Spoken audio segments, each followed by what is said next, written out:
I'll show you how to add and use the RSI indicator in TradingView to analyze market momentum and potential reversals.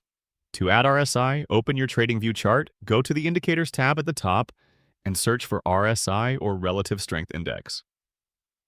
Select it, and the RSI indicator will appear at the bottom of your chart.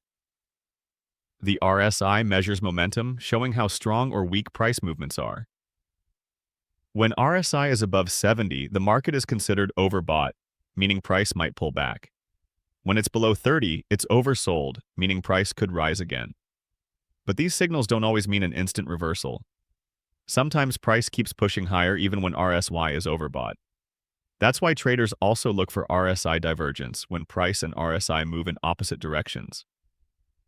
For example, if price forms higher highs but RSI forms lower highs, that's a bearish divergence, which can signal a coming drop. And that's how you use RSI in TradingView to gauge strength, identify reversals, and improve your analysis. If you found this helpful, like and subscribe for more TradingView tutorials.